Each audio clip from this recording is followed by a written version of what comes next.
Forget everything you think you know about the deadliest pirate of the Golden Age. The truth is darker. Blackbeard captured a handful of vessels. Bartholomew Roberts captured 400, and he did it in 4 years. Picture a harbor at midnight. 40 ships at anchor, lanterns burning like fallen stars along the black water. Then a single sail slips through the smoke, a black flag rising above her mast toward the moonlight. By dawn, half the fleet is gone, the other half is on fire. No witness on shore survives. No one can name the man who did it, but every governor from Barbados to Bristol soon learns fear.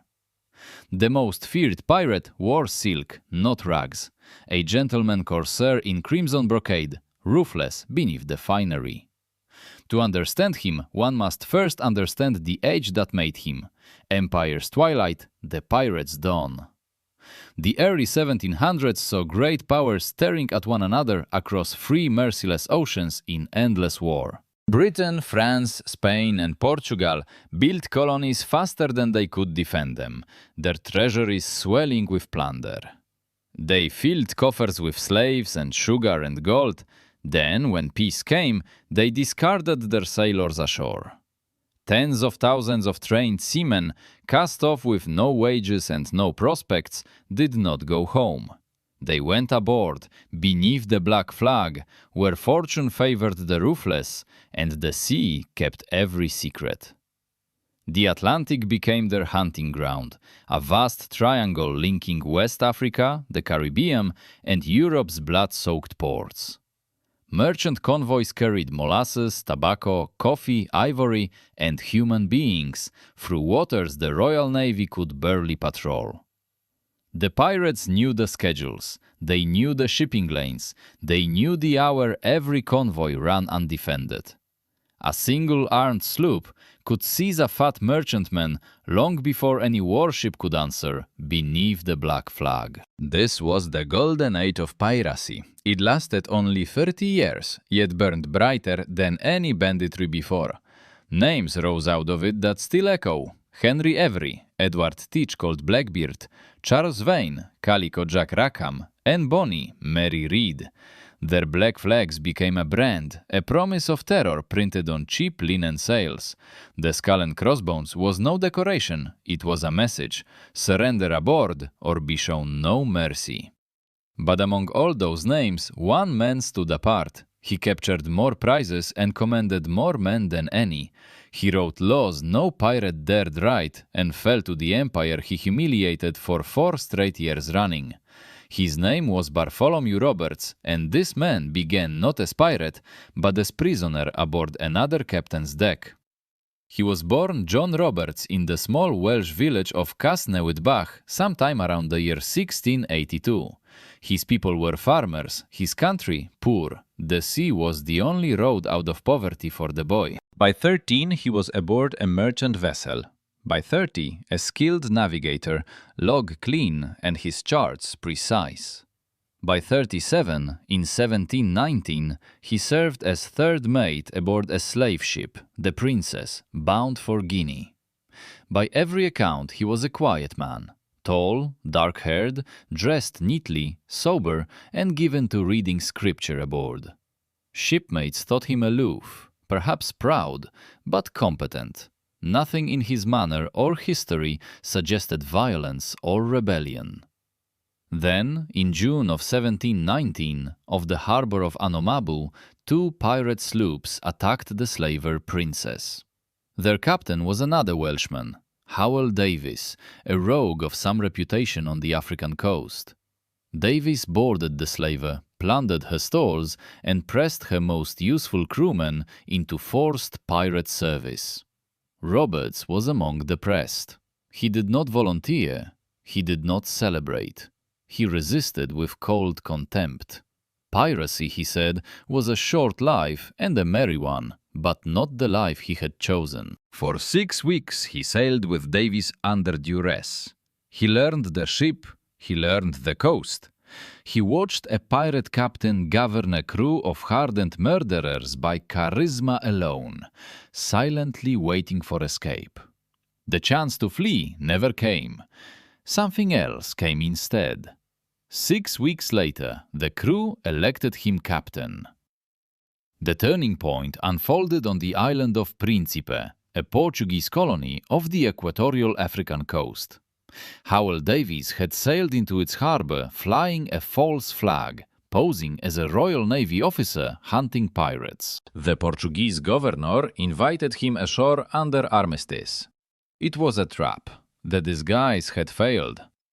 As Davis climbed the path toward the fort, a volley of musket fire cut him down in daylight. He staggered, drew his pistols, killed one attacker, and died in the dust of a foreign colony.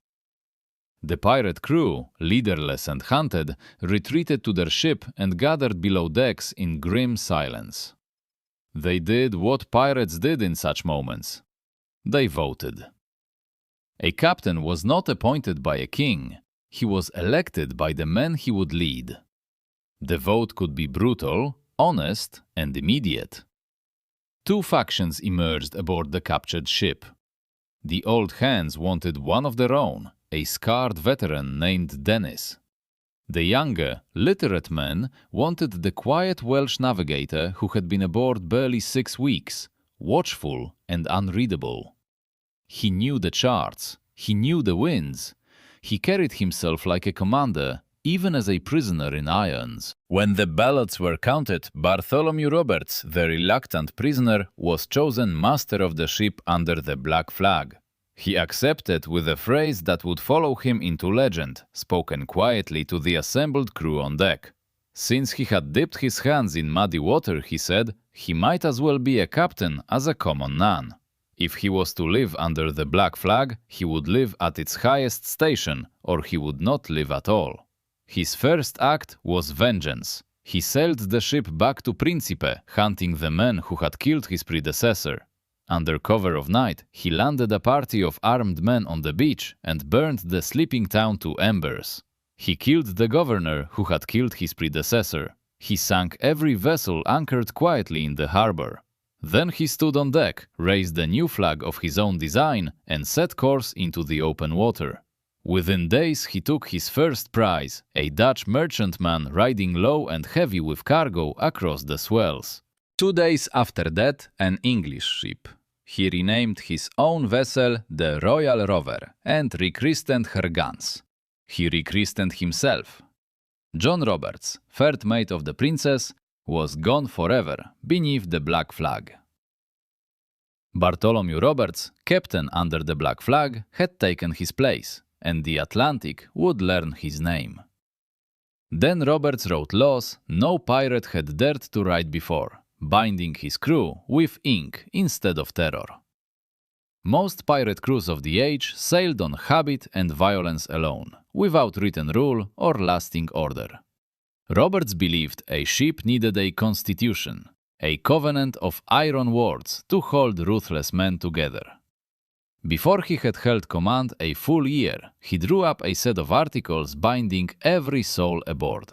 He required every man to sign them, on a Bible, in his own hand or by his own inked mark. These articles have survived the centuries. They are the clearest window we possess into how he governed. There were 11 articles. They read like the laws of a small floating republic forged under the black flag. Every man had an equal vote in matters of the moment, a rare democracy aboard the lawless deck. Every man had an equal share of fresh provisions and strong liquors seized, taken as spoils of pursuit. Unless scarcity made it necessary for the common good to vote a retrenchment, then all suffered the cut. Any man who defrauded the company of a single dollar in plate, jewels, or money was to be marooned. If the robbery was only among the crew, the thief had his ears and nose slit, set ashore. No man was to game at cards or dice for money, lights and candles extinguished by 8 each night. Any crewman wishing to drink after that hour did so on open deck, in darkness, without the flame. Pistols and cutlasses were to be kept clean and fit for service.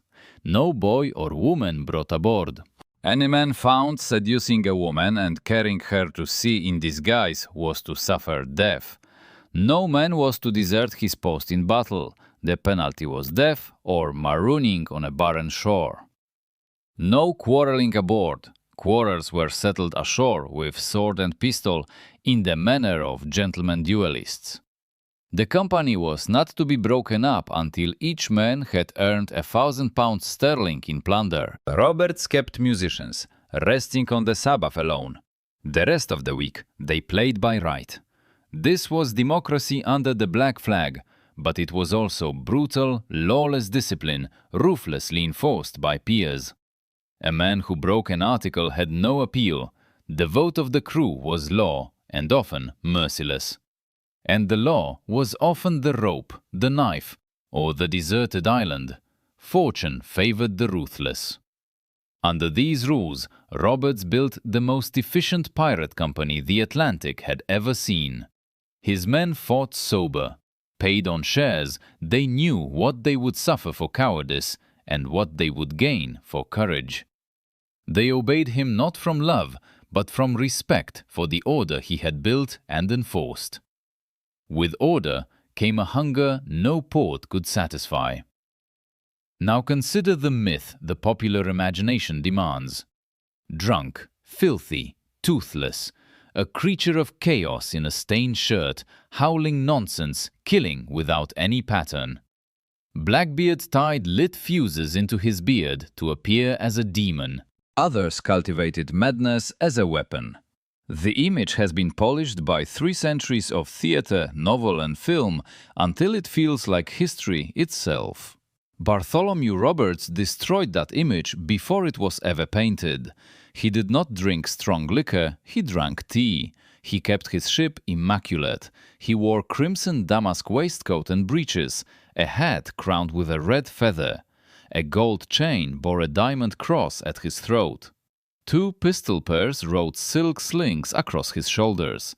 He read from the Bible on Sundays and required his crew to observe the Sabbath aboard the ship. He forbade gambling, for it destroyed discipline. He forbade women aboard, for jealousy killed more than musket fire.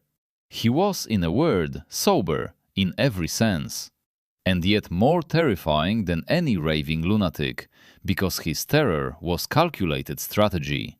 When he raised the black flag, when he ordered a broadside, nothing personal. It was work, it was arithmetic. He wanted the cargo, the ship, and above all, the reputation. Reputation was the cheapest weapon he owned. A merchant captain hearing his name might strike his colors without fight. A captain who fought was punished not from rage, but from policy. That the next would surrender instantly. The truth behind the myth? The age's most successful pirate was no madman, but a cold manager of violence. Then came the day he burned a fleet. May 1720, the harbor of Bahia on Brazil's coast. Bahia was one of the richest ports in the Portuguese Empire, receiving gold and diamonds mined in the interior.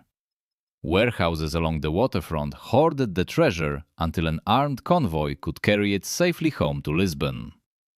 That very convoy was mustering as Roberts approached. 42 heavy merchant vessels riding at anchor in the roadstead. They were protected by 2 Portuguese warships of 70 guns each. Roberts had 1 ship, a single sloop. On paper he was outnumbered and outgunned to the very point of suicide, yet he sailed straight in. He entered the harbor at dusk, flying no colors, moving among the merchant fleet as if he belonged. He drew alongside the smallest vessel, boarded her without a shot, and pressed a knife to the captain's throat. He asked one solitary question. Which of the 42 ships was the richest? The captain hesitated in silence. Roberts asked again. The trembling captain pointed to the Sagrada Familia, the Holy Family, a great treasure galleon. She carried a golden cross set with emeralds, crafted as a gift for the King of Portugal himself. Roberts released the merchant captain, kept him aboard as a guide, and turned his sloop upon the target. The Sagrada Familia mounted 40 guns. Her crew outnumbered his 3-1. He took her anyway that night. In a running fight of less than 2 hours, his men swept the deck and cut down her officers. They struck her colors. The Portuguese warships, roused too late, gave desperate chase across the moonlit harbor waters. Roberts, his sloop laden with plundered prize, slipped between them into the darkness of the open Atlantic beyond. He was gone long before the first grey light of dawn, and fortune, as ever, favored the ruthless. The value of what he took at Bahia has been argued for 3 centuries by scholars and admirals alike. The lowest estimates place it at 40,000 gold pieces. The highest place it far beyond that number. The diamond cross meant for the King of Portugal, Roberts kept for himself, claimed under the black flag. He hung it around his neck and wore it every day for the rest of his brutal, lawless life. The Royal Navy marked his name for death, and from Bahia onward, the Empire took the hunt personally. Bartholomew Roberts was no longer a nuisance catalogued in dispatches. He had become a national embarrassment to the crown. Ships were dispatched, bounties were posted.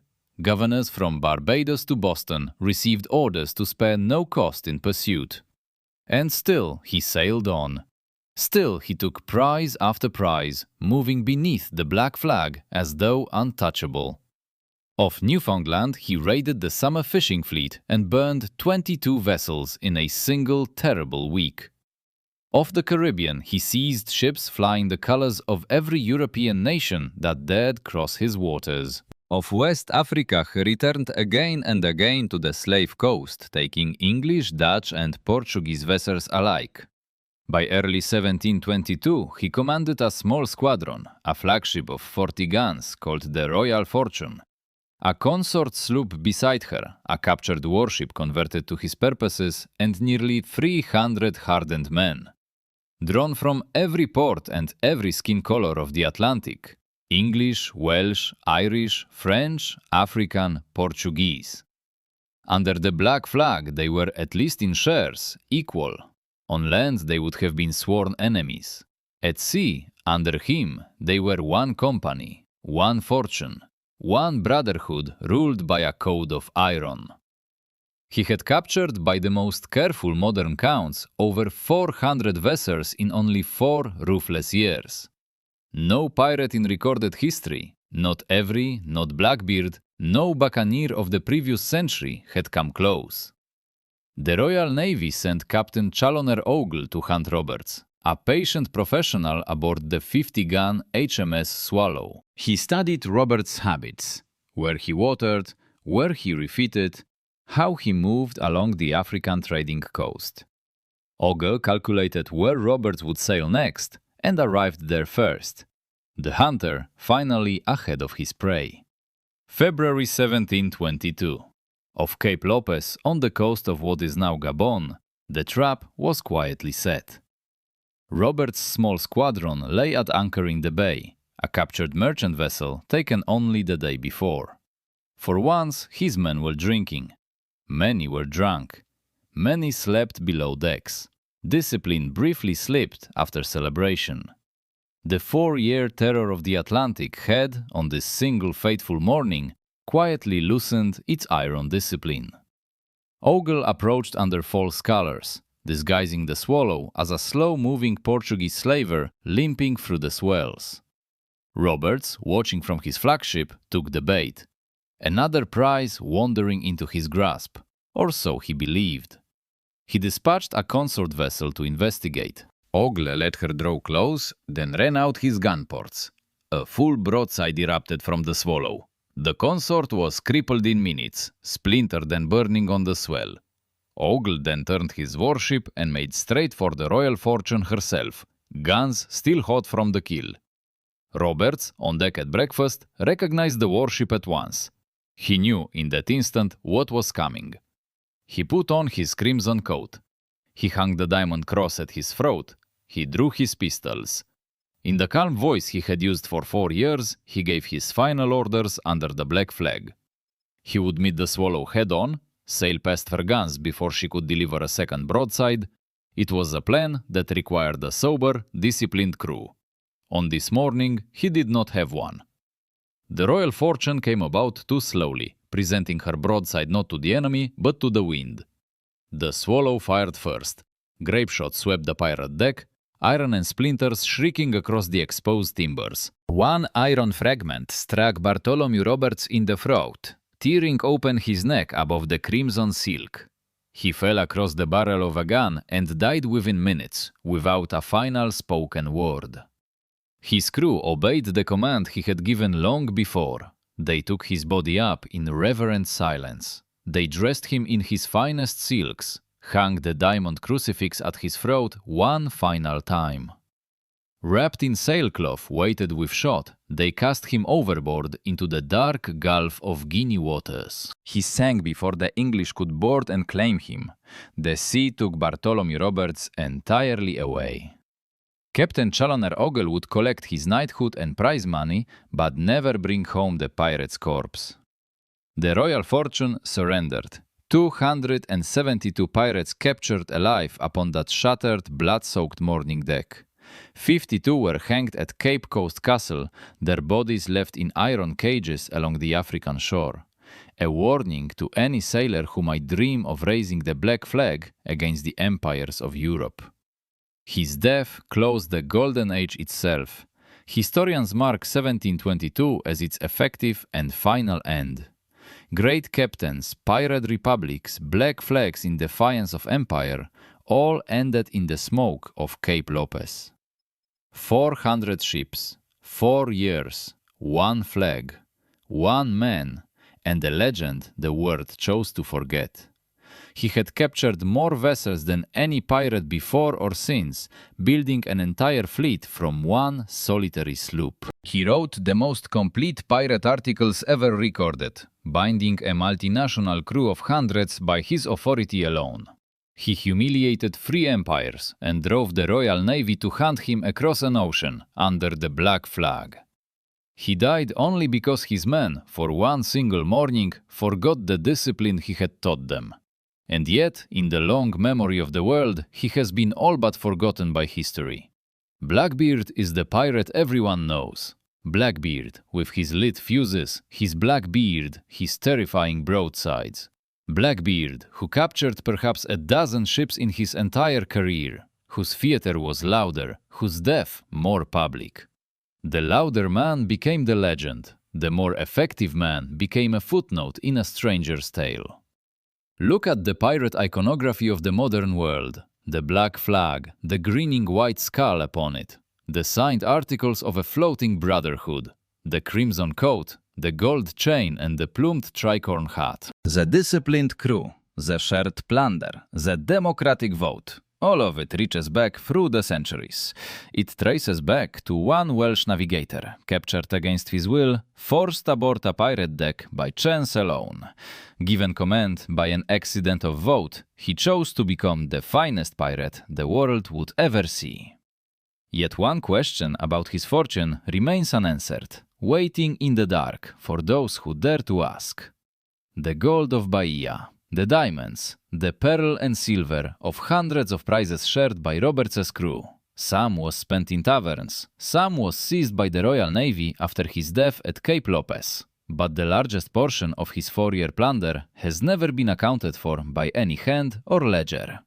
There are islands along the African coast where he watered and refitted his ships between long, roofless cruises. There are coves in the Caribbean where his sloops lay hidden beneath mangrove and moonless nights of the Atlantic.